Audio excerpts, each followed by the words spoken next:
시대를 선도할 교회라는 제목으로 대선일견서 1장 1절에서 10절 말씀을 가지고 하나님 말씀을 증거하겠습니다.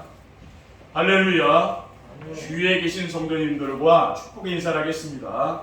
참 잘 오셨습니다. 네, 참 잘하셨습니다. 237 전도 시대를 선도할 교회가 됩시다. 237 시대를 선도할 교회가 됩시다. 우리 강화언약교회는 수많은 교회 가운데 또 하나의 교회가 아니고 전도자의 삶과 237 전도로 새로운 시대를 열어야 할 교회입니다. 그래서 오늘 말씀의 제목을 237 전도 시대를 선도할 교회라고 정한 것입니다.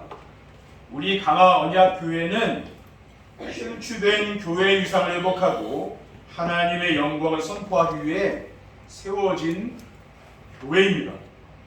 지금 교회는 맛을 잃어버린 소금처럼 사람들에게 밟히고 있습니다. 마태복음 7장 6절에 거룩한 것을 개에게 주지 말며 너희 진주를 돼지 앞에 던지지 말라. 그들이 그것을 발로 밟고 돌이켜 너희를 찢어 상하게 할까 염려하라고 하였습니다. 이러한 시대에 하나님은 우리에게 전도자의 삶과 237 전도로 강화언약교회 시대를 열라는 말씀을 주셨습니다. 저는 하나님께서 분명히 우리 강화언약교회를 땅에 떨어진 교회의 위상을 회복하고 하나님의 영광을 뒤높이는 데 쓰실 줄 확신합니다. 그러므로 우리 강화언약교회 모든 성도들은 자부심과 긍지를 가지시길 바랍니다. 237 전도 시대를 선도할 교회는 어떤 교회입니까? 237 전도 시대를 선도할 교회는 왜 하나님을 영화롭게 하고 기쁘게 해드리는 교회가 되어야 합니까? 웨스트민스터 수요리 문답 1문에 보면은 사람의 제일 되는 목적이 무엇인가 하면은 하나님을 영화롭게 하고 하나님을 영원토록 즐거워하는 것이라고 했습니다. 그리고 너희가 먹든지 마시든지 무엇을 하든지 다 하나님의 영광 위에 하라고 했습니다. 고린도서 10장 31절에 그런즉 너희가 먹든지 마시든지 무엇을 하든지 다 하나님의 영광 위에 하라고 했어요. 그리고 너희의 몸을 하나님이 기뻐하시는 거룩한 산점을 드리라고 했습니다. 로마서 12장 1절에 그러므로 형제들아 내가 하나님의 모든 자비하심으로 너희를 권하노니 너희 몸을 하나님이 기뻐하시는 거룩한 산제물로 드리라. 이는 너희가 드릴 영적인 예배니라라고 했습니다. 그리고 하나님이 우리를 지으신 목적은 영광과 찬송을 받기 위함이라고 했습니다. 이사야 43장 7절에 내 이름으로 불려지는 모든 자 곧 내가 내 영광을 위하여 창조한 자로 오게 하라. 그를 내가 지었고 내가 만들었느니라. 21절에 이 백성은 내가 나를 위하여 지었나니 나를 찬송하게 하려 함이니라고 하였습니다. 둘째, 237 전도 시대를 선도할 교회는 이웃을 내 몸처럼 사랑하는 교회입니다. 237 전도 시대를 선도할 교회는 왜 이웃을 내 몸처럼 사랑하는 교회가 되어야 합니까? 하나님의 계명에 내 이웃을 내 자신같이 사랑하라고 하셨기 때문입니다. 레위기 19장 18절에 원수를 갚지 말며 동포를 원망하지 말며 네 이웃 사랑하기를 네 자신과 같이 사랑하라. 나는 여호와이니라라고 했습니다. 마태복음 22장 37절에서 40절에 보면은 예수께서 이르시되 내 마음을 다하고 목숨을 다하고 뜻을 다하여 주 너희 하나님을 사랑하라 하셨으니 이것이 크고 첫째 되는 계명이요 둘째도 그와 같으니 네 이웃을 네 자신과 같이 사랑하라 하셨으니 이 두 계명이 온 율법과 선지자의 강령이라고 했습니다. 그러면 이웃은 어떤 사람입니까? 이웃은 강도와 같은 사탄에게 모든 것을 빼앗기고 죽어가는 사람입니다. 누가복음 10장 31절에 예수께서 대답하여 이르시되 어떤 사람이 예루살렘에서 여리고로 내려가다가 강도를 만남에 강도들이 그옷을 벗기고 때려 거의 죽은 것을 버리고 갔더라. 그러니까 강도를 만나서 거의 이제 죽게 됐습니다. 33절에서 34절에 보면은 어떤 사마리아 사람은 여행하는 중 거기 이르러 그를 보고 불쌍히 여겨 가까이 가서 기름과 포도주를 그 상처에 붓고 싸매고 자기 짐승에 태워 주막으로 데리고 와서 돌보아주니라. 그러니까 이 사마리아 사람은 여행하는 중에 강도 만나는 사람을 만나서 그 사람을 데리고 이 주막에 가서 기름과 포도주를 그 상처를 싸매줬다 그랬어요. 이 주막은 옛날에 병원과 같은 곳이죠, 그렇죠? 그러니까 불쌍히 여겼다고 했습니다. 우리는 뭡니까? 이런 강도 만난 사람 같은 사람들, 이런 사람들 있죠. 사탄에게 모든 것을 빼앗기고 죽어가는 사람들, 이런 사람들이 바로 우리의 이웃이에요. 이런 사람을 살려야 되는 거예요. 하나님은 우리에게 이웃 사랑을 실천하기를 원하고 계시는 것입니다. 우리 지역에 어려움 당하는 이웃들도 있지 않습니까? 그런 사람도 우리가 돌보아주면서 그리스도의 사랑을 전달해 주게 됩니다. 셋째, 237 전도 시대를 선도할 교회는 전도가 되는 교회입니다. 237 전도 시대를 선도할 교회는 왜 전도가 되는 교회가 되어야 됩니까? 왜냐하면은 전도가 되려면 강단에서 오직 복음이 선포되어 성도들이 오직 복음이 되어야 하기 때문에 그렇습니다. 목회자가 영적인 서밋이 되면은 오직 복음이 되어 강단에서 오직 복음이 선포됩니다. 그러면 성도들이 오직 복음이 되어서 행복한 성도가 되는 겁니다. 그리고 237 전도는 성도들이 행복하여 교회가 플랫폼이 되도록 하는 것입니다. 성도님들이 오직 복음을 행복하면은 교회가 플랫폼이 되어 사람들이 교회에 찾아와요. 왜 찾아옵니까? 그 사람들이 불행한 인생을 사는데 행복한 삶을 살기 위해서 교회에 나오는 거죠.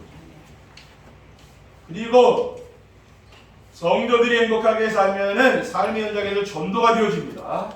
성도들이 자녀를 주의 말씀으로 양육하고 주 안에서 부모님을 공경하며 부부가 서로 사랑하게 되면은 자신의 도리를 잘하는 거 아닙니까? 그렇게 되면은 그리스도로 행복하여 자신이 누리는 행복을 나눠줄 수 있는 성도들이 되며 주변 사람들과 나누게 되는 거죠. 이 복음을 주변 사람들과 나누게 되잖아요. 왜? 복음으로 행복하니까 내가 복음을 나누게 되는 거죠. 그래서 전도가 되는 겁니다.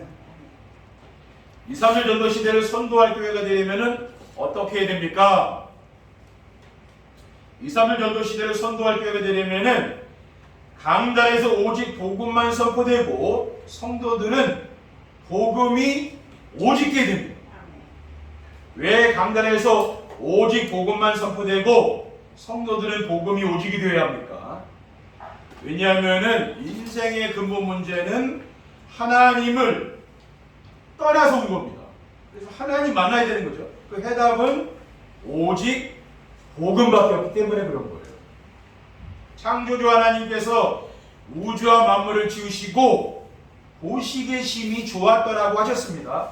창세기 1장 31절에 하나님이 지으신 그 모든 것을 보시니 보시기에 심히 좋았더라. 저녁이 되고 아침이 되니 이는 여섯째 날이니라라고 했어요. 인류의 시조인 아담과 하와가 에덴 동산에서 사탄의 유혹에 넘어가 하나님 말씀을 불순종하여 하나님이 금하신 선악과를 따먹고 하나님을 떠나게 됩니다. 창세기 2장 16절에 7절에 여호와 하나님이 그 사람에게 명하여 이르시되 동산 각종 나무 열매는 내가 음의로 먹되 선악을 알게 하는 나무 열매는 먹지 말라. 네가 먹는 날에는 반드시 죽으리라 하시니라 하겠습니다.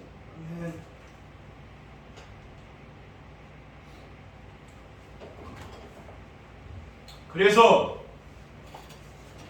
창조주 하나님을 만나는 유일한 길이 바로 예수 그리스도입니다. 아멘. 요한복음 14장 6절에 내가 곧 길이요 진리요 생명이니 나로 말미암지 않고는 아버지께 올 자가 없느니라라고 있어요. 아멘.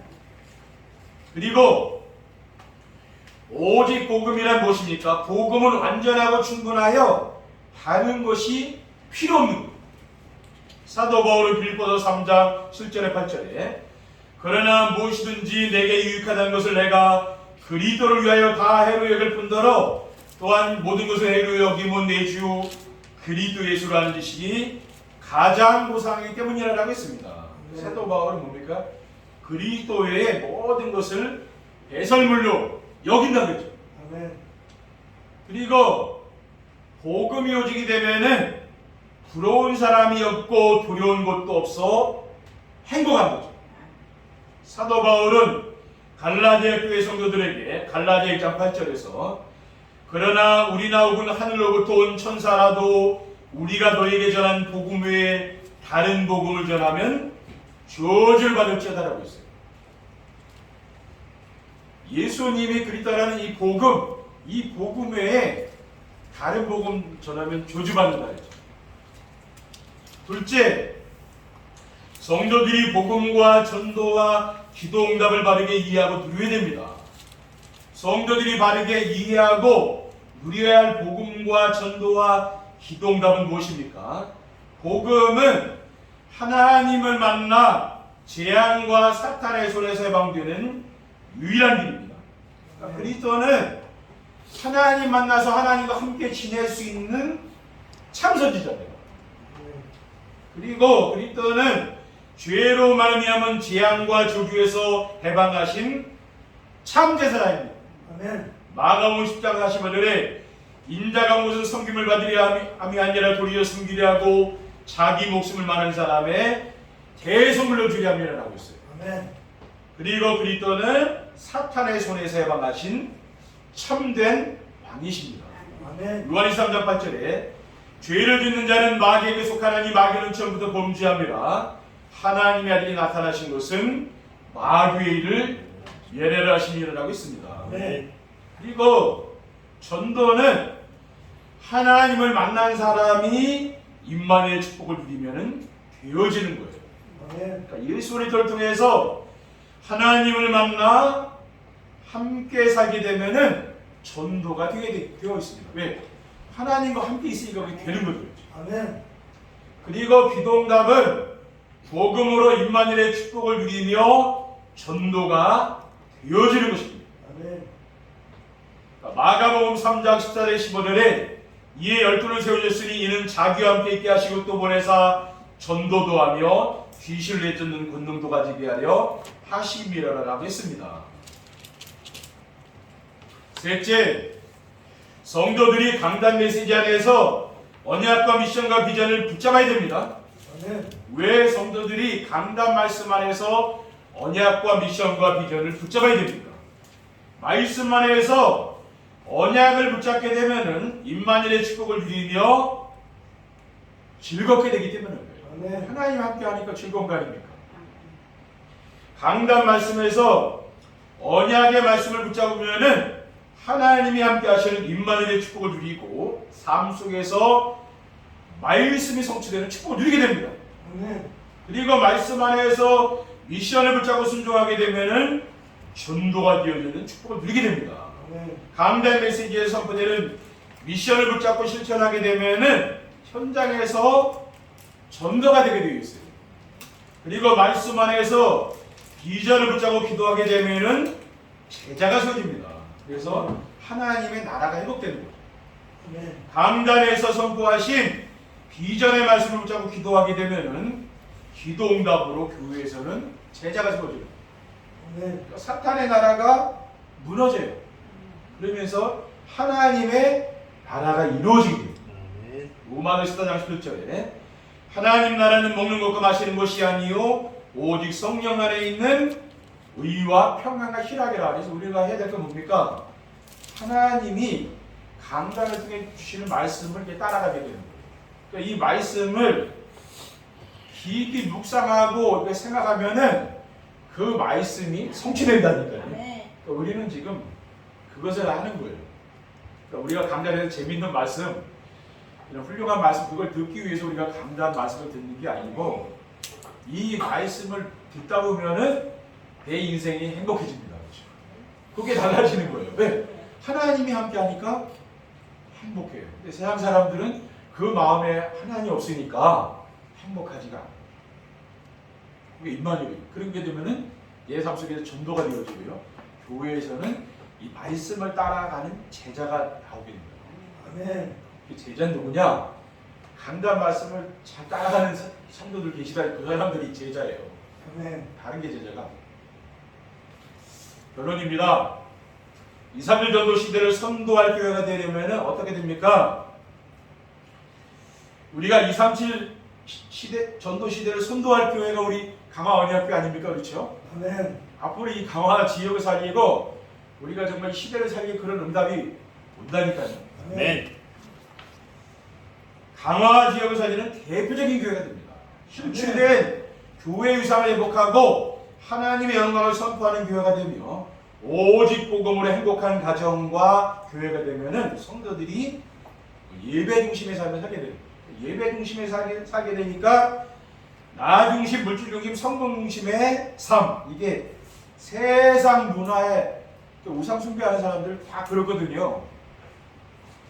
어제 또 석가탄신이라는 사람들이 절에 많이 갔을 거 아니에요. 근데 그분들의 삶의 중심에 뭐가 있느냐면요, 나 중심, 물질 중심, 성공 중심이 아니라 여기 딱 있는 거예요. 아멘. 우리가 이렇게 부처님 잘 섬기면 복을 받고 물질의 복 받고 성공하고 그런 거 아닙니까? 그게 세상 성공 중심이거든요. 아멘. 세상 사람들은 그렇게 산다니까요. 근데 이런 문화 속에 빠져가는 사람들은 우리는 그런 세상 문화를 우리는 즐기는 사람들이 아니죠.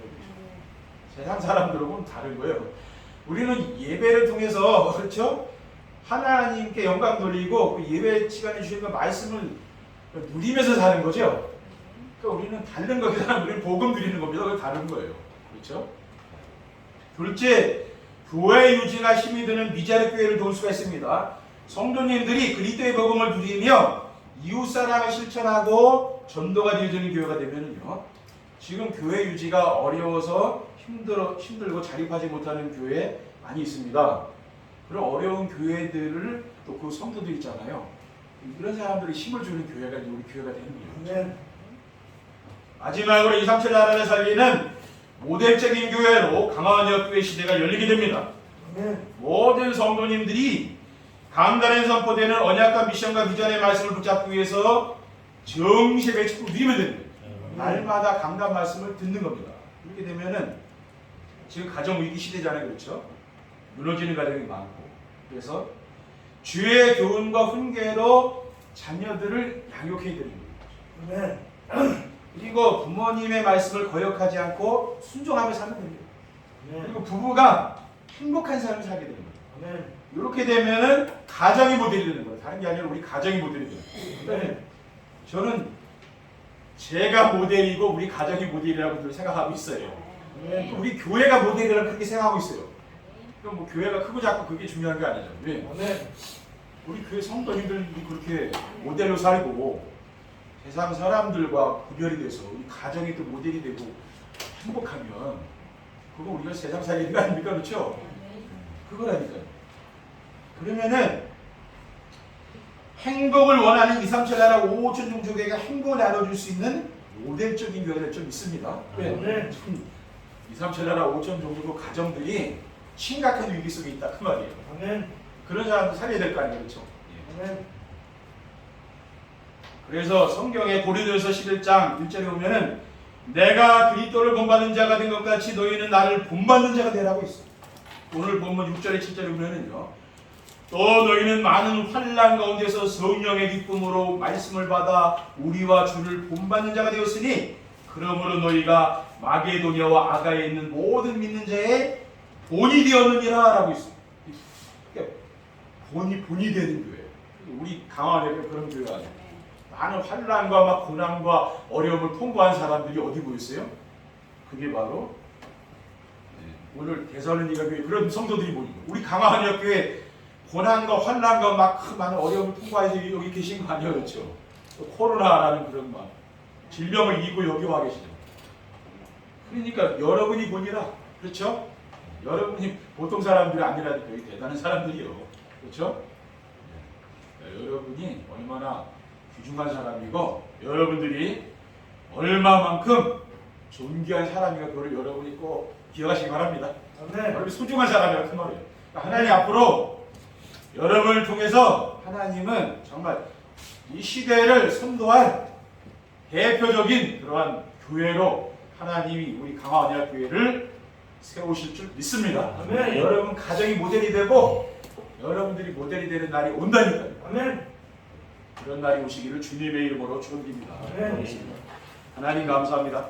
오늘 주신 귀중한 언약의 말씀을 굳게 붙잡고 우리의 삶 속에서 정말 복음을 누리며 시대를 선도할 수 있는 귀한 교회가 될 수 있도록 하나님 인도해 주옵소서.